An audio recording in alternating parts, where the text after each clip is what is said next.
What's up, YouTube? So this video's been about a week in the making. The weather's just been terrible, but as some of you guys know, the Corvette was in the shop. It is now back. That's what I'm in right now. A little Z06 action there. It's had some problems. So obviously, you saw a video once before. The Corvette got backed into, was in the shop for that, getting fixed. And then from there, it's been one thing after another. Dead battery, which, you know, shit happens. I know it's kind of got it expedited a little bit because as the car is being worked on, you know, the doors are open and things like that. It's drained the battery, whatever.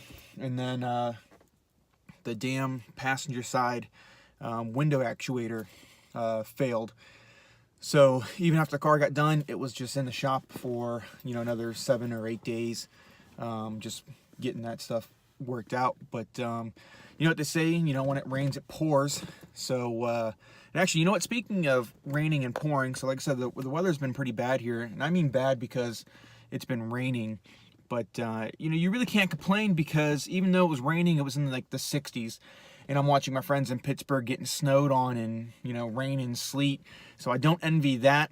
But today's the first, like, beautiful day. I don't know if you could tell. I mean, I could tell you, though, that not a cloud in the sky. It's a high of 76 today. The other day it was a high of 81. It's just been great. So I get to enjoy the car. Detailed the destroyer, which is just right there. And now I'm going to go run the vette through a wash. But before I get into all of that, the thing I want to tell all of you vette owners out there is doing some research, as I always do when something in the vette fails. Oh, got one more thing to tell you, but let me finish my train of thought here. The window actuators, turns out, fail pretty often. And the first telltale sign that I saw was just the speed of the window going up and down. It started a couple of months ago. I noticed the passenger side was going down just slightly slower if you were to, you know, push the down button on both at the same time and up or whatever.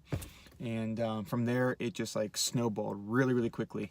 So if you start to notice there's a delay in either one of your windows, save yourself the trouble, because I'm telling you, shit fails at the worst time.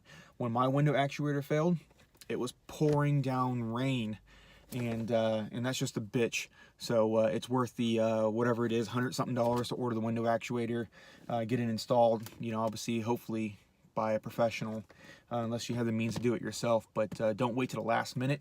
So I'm telling you, shit will go down, and it goes down at the worst possible time. You might have yourself like a little hot date, you know, and you're rolling up the window, and you know, shit, you know, and then you look stupid. But actually, let me tell you about something that did happen, and it just occurred to me. You know, like I said, the car's been in the shop for an extended amount of time because stuff just kept happening. And you probably have seen from another video. I'm going to go ahead and link it in the description below. But the steering column lock failed on my car. This was like August, maybe July of 2017. And that shit came back to haunt me again. Turns out that the car was stalling again and doing the same shit. If you haven't seen the video from before, go check that out now. But evidently the regulator or whatever they put in there, whatever the bypass is, they briefly explained it to me, but I feel like, you know, you're talking to a service advisor, not the guy who actually did the job. Things got lost in translation, but anyway, that whatever they did, it failed, and it was causing the car to go into anti-theft mode once again. However, I can tell you this time around, I feel a huge difference, and I know it's not in my head. The ignition switch is a lot tighter, almost like brand new, and then the steering wheel doesn't move quite as loosely as it did before. So I know they went in there and replaced a couple of parts that they just didn't tell me about, and I didn't get a work order at the end, so so I'm not entirely sure. But that shit went down again, and again happened at the worst possible time. But we know, what are you gonna do? So again, to kind of recap that, if you've got a C5, and especially a C5Z, but the C5, all of them have a recall for a steering column lock issue. So if you don't know if your car's had it done, take it to Chevy. They'll check for you. They run the VIN, and they'll let you know if they fixed the recall on that. If you have a C5Z, there was 2 recalls for some reason for the C5Z, and both related to the steering column lock. So make sure you get that checked out, C5Z, because again, the shit happens at the worst possible time, and you don't want it to happen to you, or especially in an instance where you might look stupid. So make sure you get that checked out. But to wrap this whole thing up on a positive note, again, as you know, the car got backed into. Shit happens, it's part of life. I'll show you a couple of clips from what it looked like before.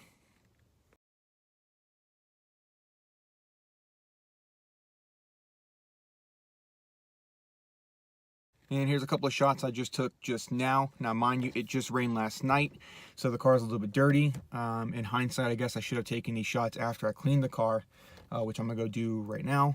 But here are those shots.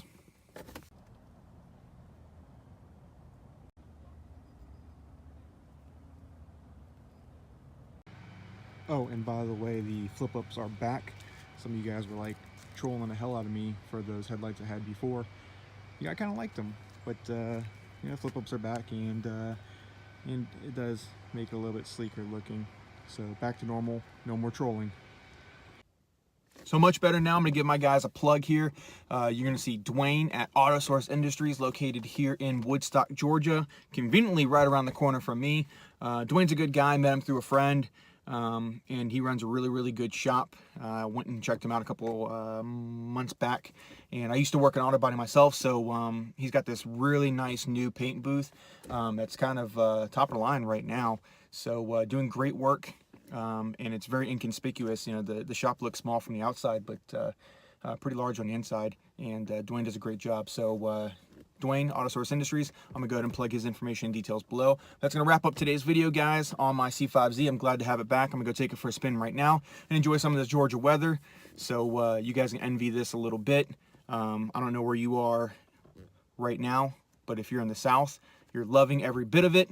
And if you're in the North or somewhere else around the world where it's cold, wet, rainy, nasty, I feel bad for you guys. I know what that's like, but I don't gotta worry about that today. So until next time.